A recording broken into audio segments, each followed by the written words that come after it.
Most people think betrayal is a conscious decision, a clear choice to hurt someone. But the emotional brain doesn't always work in such a direct or logical way.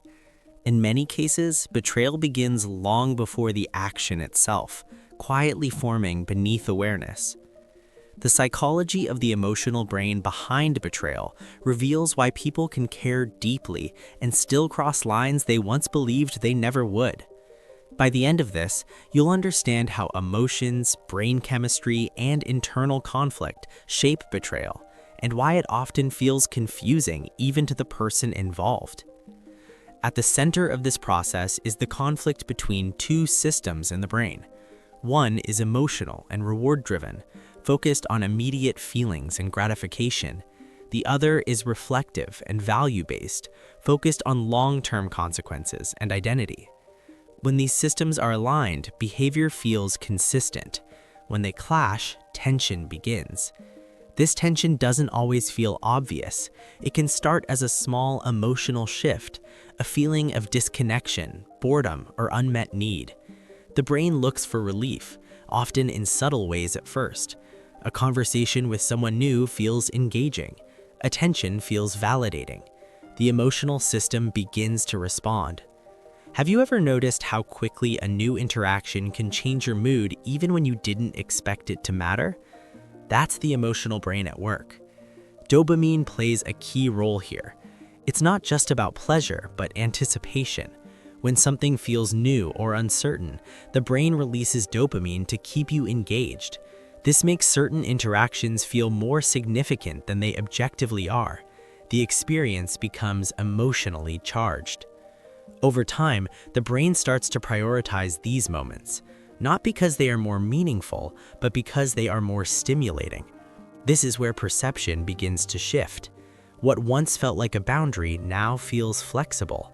What once felt clear now feels complicated. But the mind doesn't like seeing itself as inconsistent, so it begins to justify. Instead of recognizing the shift as a risk, the brain reframes it.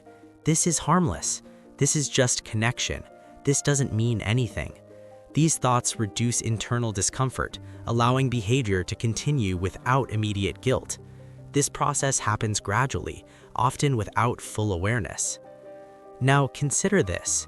If someone doesn't feel like they're doing something wrong in the moment, how likely are they to stop? That question reveals why betrayal rarely feels like a single turning point.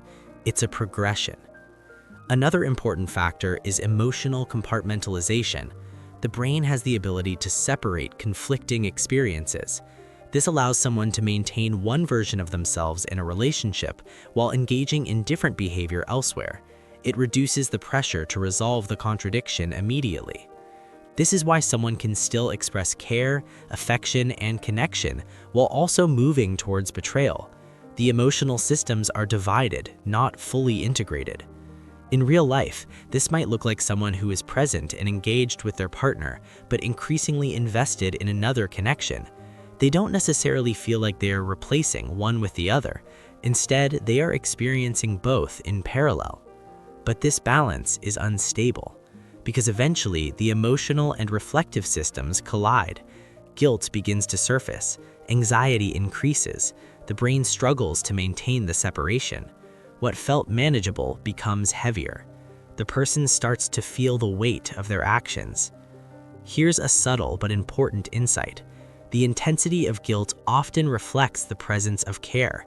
If there were no emotional attachment, there would be less internal conflict.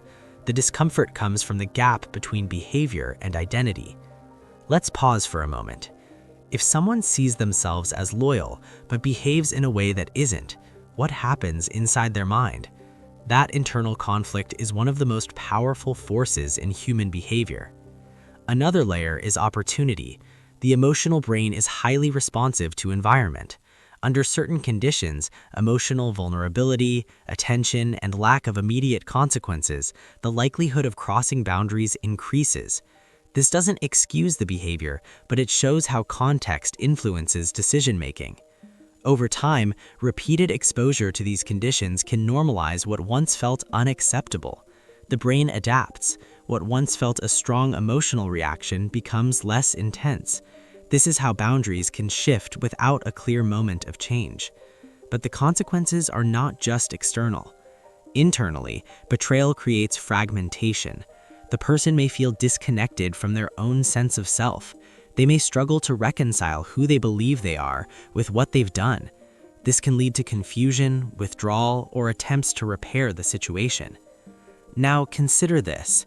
Is betrayal always about hurting someone else, or is it often about losing alignment within yourself?